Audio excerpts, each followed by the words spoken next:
I'd like to welcome our keynote speaker for this evening, Professor Trevor Duke, Director of the Centre for International Child Health at the University of Melbourne. As a paediatrician at the Royal Children's Hospital, Professor Duke has a broad experience in all aspects of child health in developing countries in the Asia-Pacific. He previously worked in Goroka, Papua New Guinea, and is adjunct professor of child health in the School of Medicine at the University of PNG. He heads the Centre for International Childcare at the University of Melbourne, which is a World Health Organization collaborating centre for research and training in child and neonatal health. He was involved in designing and implementing the WHO UNICEF Child Survival Strategy and the International Child Health Review Collaboration. Please welcome Professor Trevor Duke.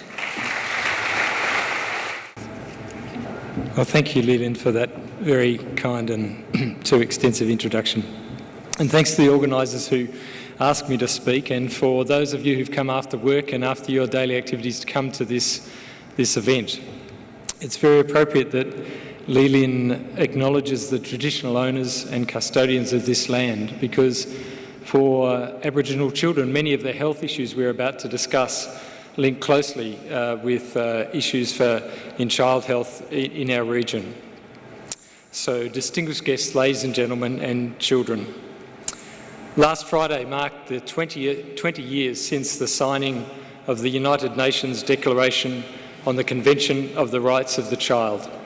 This declaration spells out the basic human rights that children everywhere should have: the right to be registered as a person with a name, the right to survival, the right to health care, the right to protection from harm, from abuse and exploitation, the right to participation fully in a family, in cultural and social life. Now, if you were to board a plane tomorrow morning at 7 o'clock from any East Coast city in Australia, by midday you could be in a country where death rates for children are 10 to 15 times higher than for Australian children.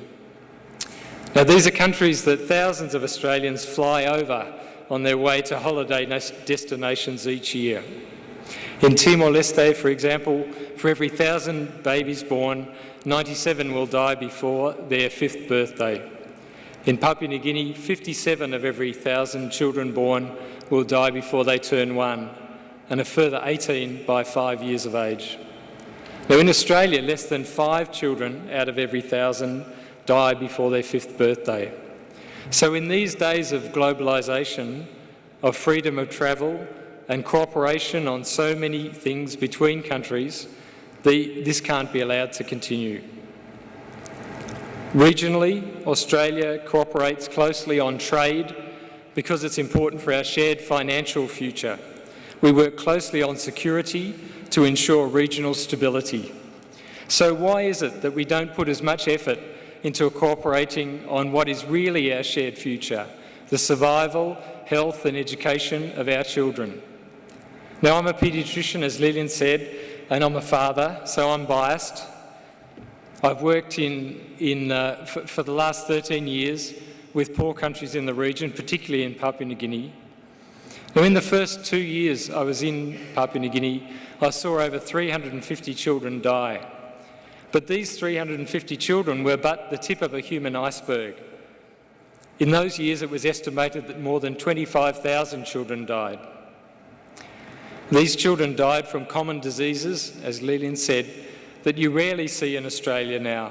Diseases such as pneumonia, an infection of the lung, meningitis, an infection of the brain, measles, malaria, tuberculosis, malnutrition, and infections in newborn babies. Now, these diseases are all preventable and all treatable. The children died because their mothers received no care when giving birth, or the kids didn't receive their vaccines. They died from malnutrition, from social dysfunction, and from poverty. and they died because their parents waited too long before bringing them to a hospital to be saved, or because the hospital didn't have the facilities it needed to save them. I recall vividly a small girl who was brought from a remote village to a health clinic one night. She had a very bad lung infection and the hospital was out of oxygen. The little girl spent the night in the hospital, gasping for breath, her mother at the bedside, the health workers doing what they could with the resources they had. Then, because the ambulance in the hospital was broken down and there was no means of communicating, the mother brought the baby on a bus to the centre in Goroka where I worked. This was the main hospital, where the only source of oxygen was. This little girl arrived blue and floppy and gasping for breath, but of course it was too late. Despite treatment, she died within the first hour. I decided then that I should make it part of my business to provide basic treatment and oxygen for all children with pneumonia and other serious illnesses in Papua New Guinea and other developing countries. In 2004, the paediatricians in that country and the Department of Health started a program to manage pneumonia better in hospitals and health centres. This program now runs in 17 hospitals throughout the country. It's reduced death rates from pneumonia by 35%, saving hundreds of lives.